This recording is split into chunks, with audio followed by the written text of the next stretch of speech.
Bonjour, je m'appelle Fleur, je suis blogueuse beauté et aujourd'hui on va voir comment reconnaître et prendre soin d'une peau déshydratée. Ce n'est pas toujours facile de savoir quelle peau est sèche et quelle peau est déshydratée, mais il y a des moyens pour le savoir. Pour commencer, il y a plusieurs types de peau. Et toutes les peaux peuvent être déshydratées, même les plus grasses. En effet, une peau mixte ou grasse va avoir du sébum, donc une couche lipidique, qui va la protéger sur l'extérieur de l'épiderme, mais ça ne va pas du tout l'hydrater à l'intérieur.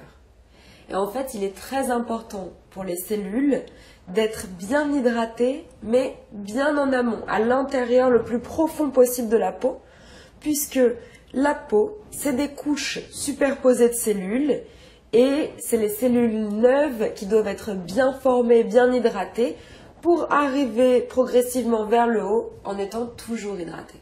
Une peau mixte ou grasse peut donc être confrontée à la fois un excès de sébum et un manque d'hydratation interne.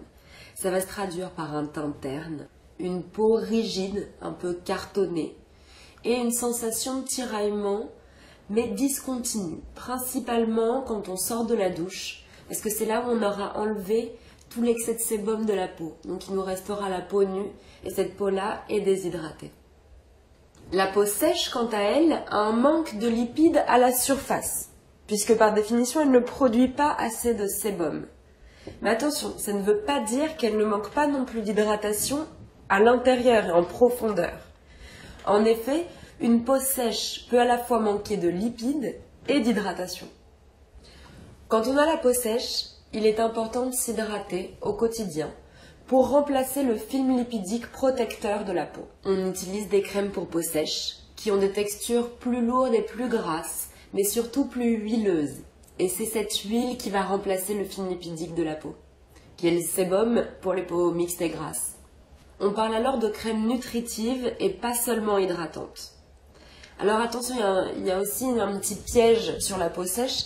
On a souvent tendance à s'enduire de crème là où on a des petites desquamations, où on a la peau qui pèle. Alors ça, c'est totalement inutile, puisque les pelures de peau sont en fait des peaux mortes qu'on ne fera jamais ressusciter. Le mieux, c'est de faire des gommages légers et doux, mais pour les enlever et se concentrer sur la peau vivante, la peau neuve. Donc on a vu ce qui se passait pour les peaux sèches. Les peaux déshydratées, c'est en profondeur. On va donc essayer de comprendre comment ça se passe au niveau cellulaire avant de trouver les moyens adéquats au niveau cellulaire toujours. Une cellule de la peau, grosso modo, ça pourrait être ça. Donc là, je vais vous en faire deux. Ces cellules sont entourées d'une première couche lipidique qu'on va avoir ici. Donc là, on a de l'huile. Et puis, elles vont avoir de l'eau. Et puis, une deuxième couche lipidique.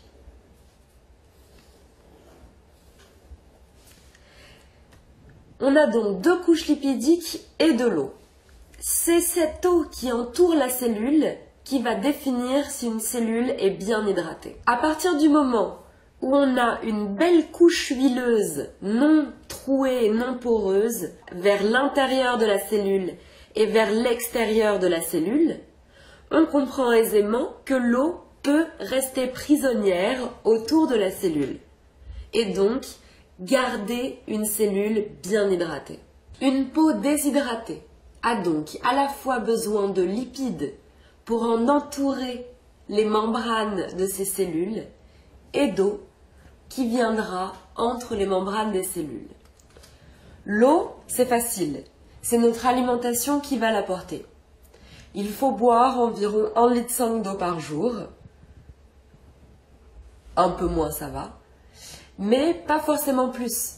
Une fois que la peau aura pris toute l'eau dont elle a besoin, elle n'en utilisera pas plus. Ce qu'il va falloir ramener pour une peau déshydratée à ce moment-là, ça va être les oméga 3 et les oméga 6 qui vont constituer la couche lipidique qui va enfermer l'eau autour de la cellule.